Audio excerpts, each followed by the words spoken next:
კომუნიკატორი პირდაპირ ეთერში დაბრუნდა. ჩვენი სტუმრები არიან ამირან კოდიაშვილი, ვაშლოვანის დაცული ტერიტორიების მეგობართა ასოციაციის გამგეობის თავმჯდომარე, ბუნების დაცვის მსოფლიო ფონდის კავკასიის ოფისის ადგილობრივი კონსულტანტი ქურციკის აღდგენის საკითხებში და ზურაბ გურიელიძე, თბილისის ზოოპარკის დირექტორი და ილიას სახელმწიფო უნივერსიტეტის პროფესორი. უღრმესი მადლობა გადაცემაში სტუმრობისთვის. პირველი რაც უნდა ვკითხოთ, რა მოხდა რეალურად ქურციკთან დაკავშირებით, როგორც ვიცით, ერთი ქურციკი მოკლეს ბრაკონიერებმა. ნამდვილად სამწუხარო ფაქტი მოხდა, მაგრამ მე მაინც დავიწყებდი არა ნეგატივიდან, არამედ ქურციკების მოშენების საკითხი. თავისთავად ეს ფაქტი, რომ ქურციკების აღდგენის პროგრამა ხორციელდება საქართველოში, ეს არის ძალიან მისასალმებელი. ეს პროექტი ხორციელდება ბუნების დაცვის მსოფლიო ფონდის კავკასიის ოფისის ინიციატივით. ეს არის საერთაშორისო პროექტი, რომელშიც ორი ქვეყანაა ჩართული, აზერბაიჯანი და საქართველო. ბევრს მოეხსენება, რომ აზერბაიჯანს ყავს მდგრადი პოპულაცია, საკმაოდ კარგი პოპულაცია ქურციკების და მათ, ასე ვთქვათ, გამოიმეტეს და გვაჩუქეს 28 ინდივიდი. ისე თვითონ პროექტით გათვალისწინებულია სულ 60 ინდივიდის გადმოცემა. რამდენი ხნის წინ გვაჩუქეს ესენი? ალბათ მაყურებლისთვის ესეც საინტერესოა. ეს პროექტი ზოგადად დაახლოებით 3 წლის წინ დაიწყო, მაგრამ მოხდა სამჯერ მოხდა, სამ ეტაპად მოხდა ამ ქურციკების გადმოცემა. პირველად გადმოგვცეს 10 და ის ჯგუფი იქნა გაშვებული ვაშლოვანის დაცულ ტერიტორიებზე, მაგრამ მე აღმოჩნდა, რომ ეს ჯგუფი არ გაჩერდა დაცულ ტერიტორიებზე და გავიდა მის ფარგლებს გარეთ და მოძებნა მისთვის უფრო ხელსაყრელი, ვთქვათ, ჰაბიტატი. შემდეგ მეორე უკვე აქედან გამომდინარე მეორე გაშვება მოხდა ზუსტად ამ ტერიტორიაზე, მართალია აზერბაიჯანის მხარეზე, მაგრამ ისეთ ადგილას, საიდანაც ისინი მე საქართველოში გადმოვიდნენ და მესამე გაშვებაც, ასე ვთქვათ, უკვე 8 წელი იქნა გაშვებული ამავე ადგილას. თავისთავად ალბათ დავემოწმება ზურა, რომ ამ 28 ჯერნიდან ჩვენ დღეს დაახლოებით ვიცით, რომ დანამდვილებით, რომ 14-15 ჯერანი ცოცხალია და საერთო ტრანსლოკაციის მეთოდების შეფასებისას არ არის ცუდი შედეგი, როცა ნახევარი ამდენი ხნის შემდეგ ნახევარი ცოცხალია. შემდეგ როგორც მოგეხსენებათ, კვლავ დამატება მოხდება და თან გამრავლდა ეს მომენტიც ვიცით. თავისთავად ეს კარგი ფაქტია, მაგრამ მოხდა ძალიან ცუდი ფაქტი. მე მინდა ვთქვა, რომ გარდა იმისა, რომ ეს აღმაშფოთებელია და რაღაც ამას აქვს თავისი ცუდი, ასე ვთქვათ, ამ პოპულაციისათვის ჯერ ვერც დავარქმევთ პოპულაციისთვის, მაგრამ ამ ჯგუფისთვის ძალიან ცუდი ამბავი და ალბათ ამაზე ბატონო ზურაბი უფრო დეტალურად გეტყვით. ბატონო ზურაბ, უნდა გკითხოთ, ზოგადად ქურციკები რაღაც პერიოდის წინ იყვნენ საქართველოში, მერე გაქრნენ, ახლა ისე ვაშენებთ. რატომ არის ქურციკები ესეთი მნიშვნელოვანი, რა ღირებულება აქვს მათ მოშენებას, როგორც ნაკრძალისთვის, ასევე ზოგადად ქვეყნისთვის? იქნება ამ მხრივაც მოგვაწოდოთ ინფორმაცია. ცხადია, ნებისმიერი სახეობა ეს არის უნიკალური ღირებულება, რომელიც შეიძლება მონეტარულად არც გაიზომოს, მაგრამ მიუხედავად ამისა ძალიან მნიშვნელოვანია. ახლა ქურციკი რატო არის მნიშვნელოვანი? ქურციკი იმ ადგილებისათვის, სადაც ახლა მიმდინარეობს რეინტროდუქცია, იგულისხმება სამხრეთ-აღმოსავლეთ ნაწილი საქართველოს, ძირითადად არიდული და სემიარიდული ზონები, იქ გახდათ ფონური სახეობა. ანუ შესაბამისად, მათი განადგურების შედეგად განადგურდა ძირითადი სახეობა, რომელიც იქ ბინადრობდა. შესაბამისად, ეს ქურციკები თავის დროზე წარმოადგენდნენ საკვებს მტაცებლებისათვის და კიდე ძალიან ბევრი ფუნქცია ჰქონდა. ალბათ ნადირობის ობიექტიც იყო. ნადირობის ობიექტი, სწორედ ნადირობის ობიექტი რო იყო, მან მოახდინა შემდეგ განადგურება მისი. და ანუ არა მარტო შესაბამისად მოპოვება, ყოველთვის ნადირობა არ არის და მოპოვების შედეგად ძირითადი მიზეზი სწორედ ეს მოპოვება იყო. ამიტომ თუ საჭირო არის ეკოსისტემის აღდგენა და სწორედ აი მაგალითად ვაშლოვანის ეროვნული პარკის შექმნა გულისხმობს სწორედ იმას, რომ ადგენს ეკოსისტემა თავის ბუნებრივ პირობებში, პირვანდელი სახით, ხო? სწორედ ასეთ შემთხვევაში პირველი საიდანაც უნდა დაიწყოს სწორედ ეს ფონური სახეობის აღდგენა და ეს არის ქურციკი ვაშლოვანის შემთხვევაში. ახლა რაც შეეხება თვითონ ამ ფაქტს. სანამ ფაქტზე გადავალთ, გითხავთ ფონური სახეობა რას ნიშნავს გასაგებელად? არის წარმოდგენილი ყველაზე მრავალრიცხოვანი სახეობა, რომელზეც ძალიან ბევრი რამე არის დამოკიდებული.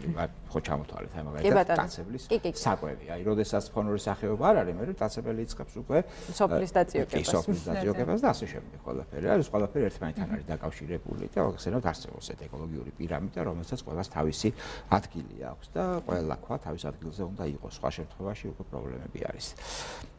ეხლა რაც შეეხება კონკრეტულ ფაქტს, თვითონ ნებისმიერ, როდესაც რეინტროდუქცია იწყება, ეს არის ძალიან მყიფე პროცესი, ან ნებისმიერი პატარა ასე ვთქვათ, ხელის შეშლამ შეიძლება კატასტროფული შედეგები გამოიწვიოს. თითქოს ერთი ჯერანის დიდ პრობლემას არ უნდა წარმოადგენდეს, მაგრამ ასეთ სიტუაციაში, როდესაც სულ რამოდენიმე მამრი იყო გაშვებული, ერთი მამრის მოპოვება უკვე ძალიან სერიოზული დანაკლისია პოპულაციისთვის.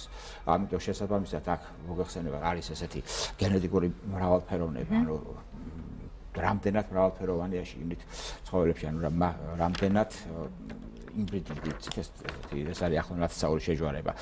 რამდენად თავიდან აცილებული იქნება იმბრიდული პროცესები, რომელიც თავისთავად ხელს უშლის მთლიანად წარმატებას. ერთ-ერთი მიზეზი ეს არის და ნებისმიერი ესეთი ერთი ინდივიდის მოპოვებას კი შეიძლება აბსოლუტურად კატასტროფამდე მიიყვანოს. ჩვენ ახლა Skype ჩართვა გვაქვს, Skype-ით უნდა ჩავთოთ. მერაბ ფიროსმანაშვილი, ვაშლოვანის დაცული ტერიტორიების ადმინისტრაციის დირექტორი. ბატონი მერაბი ხაზია, უკვე შეგვიძლია გავესაუბროთ. ბატონო მერაბ, თუ შეგიძლიათ მოგესალმებით პირველ რიგში და თუ შეგიძლიათ გითხრათ რა ეტაპზეა ახლა საქმის გამოძიება, თუ არის უკვე მიგნებული ეს ადამიანი, რომელმაც მოკლა ქურციკი, თუ ვიპოვეთ ეს ბრაკონიერი. მოგესალმებით. ვაშლოვანის დაცული ტერიტორიების ადმინისტრაციისათვის როგორც გახდა ცნობილი, რომ ქურციკი მოკლული იქნა, შესაბამისი წერილით მიმართებენ დედოფლის წყარო შინაგან საქმეთა რაიონულ სამმართველოს. აღნიშნულ სამმართველოში დაიწყო გამოძიება უკანონო რადირობის ფაქტზე, დანაშაული გათვალისწინებული სისხლძარღვების კოდექსის 301 მუხლის მეორე ნაწილით. ამჟამად მიმდინარეობს გამოძიება. რა ეტაპზეა გამოძიება, შეგიძლიათ გითხრათ კონკრეტული მონაცემები თუ აქვთ უკვე? გარკვეული მონაცემები გამოძიებაში არსებობდა, გამოძიებიდან ინტერესებიდან გამომდინარე აღნიშნულ ფაქტებთან საუბარი მიზანშეწონილად არ მიმაჩნია. გასაგებია. ყოველდღიური კონტაქტი სამმართველოსთან და როგორც პირდებიან შესაბამისი ზომები იქნება მიღებული დანაშაულის გახსნის და დანაშაულებთა გამოვლენის მიზნით. თუმცა ბატონო მერაბ, როგორც ცნობილი გახდა 27 იანვარს დაფიქსირდა ქურციკის მოკლის ფაქტი. რატომ გახდა ეს თემა დღეს აქტუალური? რატომ გაახმაურეთ? ამბობდით, რომ თქვენ გამოძიებასთან თანამშრომლთა აქედან გამომდინარე არ ხდებოდა ამ ფაქტების, ასე ვთქვათ, საზოგადოებისთვის მიწოდება.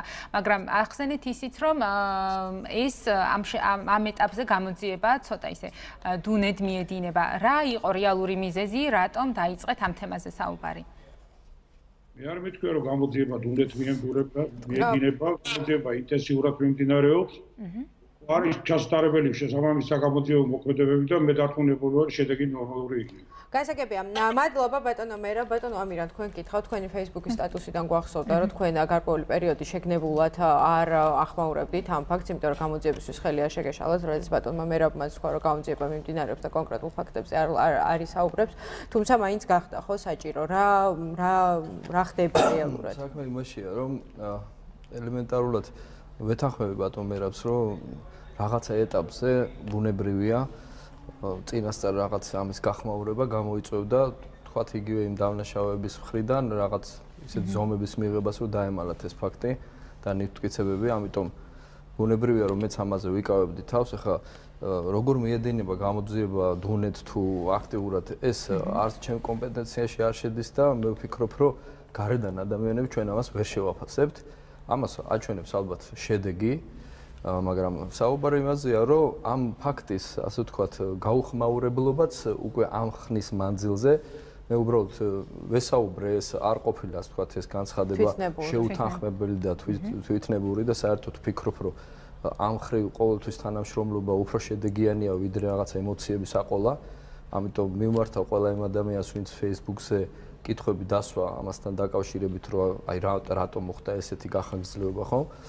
მე ვესაუბრე პოლიციას ამასთან დაკავშირებით და მათ თქვეს, რომ უკვე აი იმ ტიპის ღონისძიებები, რომელიც ასე ვთქვათ, ну რაღაც ჭრეკვები ჩატარდა როგორც მე მითხრეს და ასე შემდეგ უკვე განხორციელებულია და ანუ ის ადამიანები უკვე არიან ინფორმირებულები რომ მათზე ანუ გაგებულია ეს ამბავი გახმაურებულია უკვე რომ ხდება ეს გამოძიება და შესაბამისად ის უკვე აზრი აღარ აქვს თქვათ ამას დამალავ თუ არა მაგრამ მეორე მხრივ მე მინდა თქვენი ყურადღება მივაქციო იმას რომ აქ ლაპარაკია რომ საზოგადოება უნდა ჩაერთოს აუცილებლად და არა მხოლოდ იმ კუთხით რომ თქვა დაგმოს ესა თუ ის ცუდის აქცია. აი რა არის ჩვენი როლი ამ შემთხვევაში როგორც საზოგადოების? ჩვენი მესიჯი უნდა იყოს ის რომ თუ საზოგადოება თვითონ არ ჩაერთო ამ პროცესში და მე დარწმუნებული ვარ რომ ეს ადამიანები ასე ვთქვათ ანუ სახელმწიფოს არ მოუკლავს. ეს არის ჩვეულებრივი ორდინარული ადამიანები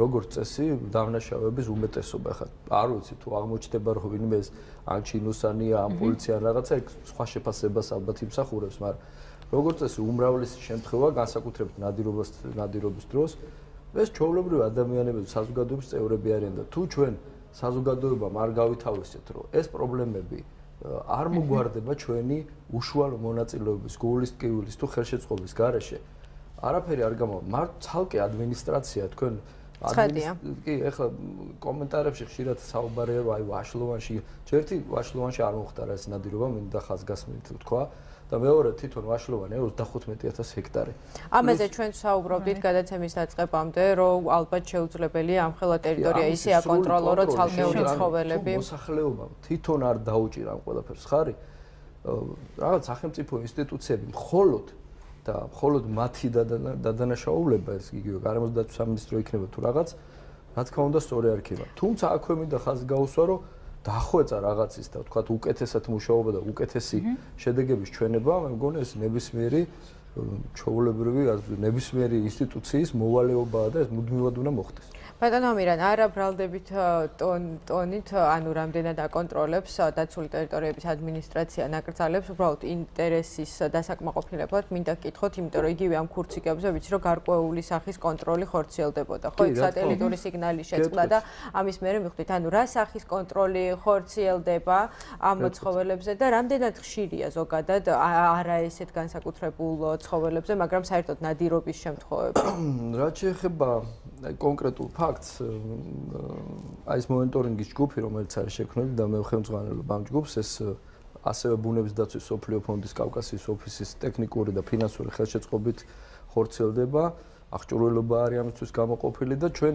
ვაკონტროლებთ როგორც სატელიტური საშუალებით ანუ კომპიუტერში ყოველდღიურად ნახულობთ ამ ჯერნების გადაადგილებას ასევე ჩავდივართ დროდადრო თუმცა ეს მუდმივი მანქანით დევნა ასე ვთქვათ მაინდა-მაინც გავართლებული არ არის იმიტომ რომ პირიქით შემაწუხებელი ფაქტორი შეიძლება იყოს ანუ ორმხრივი მონიტორინგი ხორციელდება ანუ ადგილზე ჩავდივართ ვაკვირდებით ვთქვათ რამდენი ინდივიდია და შემდეგ უყურებთ ასევე სატელიტს და ეს ფაქტი ზუსტად იქიდან აღმოჩნდა რომ ერთ-ერთი ჯეირანი ამ გუნდს გამოიყო გავიდა რაღაც ისეთ მანძილზე რომელიც მისთვის ჩვეული არ იყო თუმცა ეს შეიძლება ჩვეულებრივი მოვლენა ყოფილიყო ამიტომ ყისიერი ამაზე რეაქცია არც იყო საჭირო მაგრამ მე რო აღმოჩნდა რომ რაღაც გავიდა ერთი დღე და მეორე დღესაც აღარ გადაადგილდა და მე საერთოდ შეწყდა ეს იმპულსი ეს უკვე მიუთითებდა იმას რომ აქ ადამიანია ჩარეული მე მინდა გითხრათ რომ მისი ასე ვთქვათ აი ამ სატელიტის წყობრიდან გამოყვანა ცხოველს არის დათვიც რომ იყოს მაგალითად ვთქვათ დაგლიჯოს ის ცხოველი და